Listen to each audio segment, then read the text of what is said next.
আমাদের গ্রামের যে বড় পুকুর আছে সেখানে মাছ চাষ করা হয়েছিল, আর সরস্বতী পুজোর উপলক্ষে এখানে মাছ ধরাও চলছিল। দেখতেই পাচ্ছ জালে করে মাছগুলো ধরে কী সুন্দর টেনে টেনে আনছে, বেশ মস্ত বড় বড় মাছ।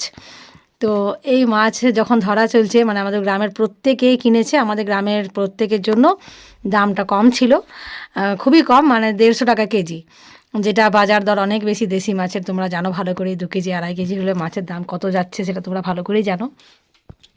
তো এখানে হচ্ছে মাছ ধরা, আর প্রত্যেকে গিয়ে নাম লিখিয়ে সকলেই মাছ নিয়ে আসছে। আমাদেরও পাঠিয়েছিলাম মাছ আনার জন্য, যেহেতু আমাদের পান্তা ভাত নেই, কিন্তু তাই বলে কি মাছ খাবো না বলো? আমরা এই সময়টায় বেশি করেই মাছটা আনাই, যেহেতু প্রত্যেকটা বাড়িতে মাছের খুবই একটা মানে ইয়ে চলে। তো দেখো আমরা একটা মাছ নিয়েছি, প্রায় 2.5 কেজি আছে মাছটা। তো আমার একার দ্বারা সম্ভব নয়, এই জন্য সাগরকে দিয়েছি, বলি মাছটাও নিজেই বলে আমি মাছ কাটতে পারি। বললাম বেশ তাহলে শুরু করে দে আর কি। তো দেখতে পাচ্ছ কত বড় গামলাটা, সেটা তো ল্যাজটা জড়ো হয়ে আছে মাছটা, মানে একদমই জায়গা হচ্ছে না। মুড়ি দিয়েছিলাম যদি খাই বাঁচিয়ে রাখার জন্য, আর পরে কাটবো ঠিক করেছিলাম। তো সাগর এসে বললো না রাত্রেবেলা খুব ঠান্ডা লাগবে, এই সময় একটু কেটে নিই। তো ঠিকই আছে, আমারও হেল্প হয়ে গেল। অবস্থাটা দেখো, মেশিন গান বানিয়েছে মাছটাকে, এত মানে পাকা না কি বলবে।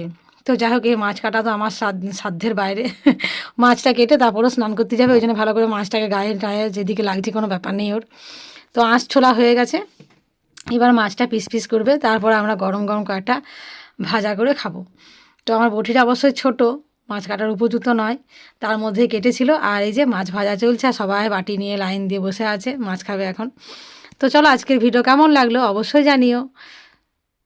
টাটা, বাই বাই, ভালো থেকো সকলে।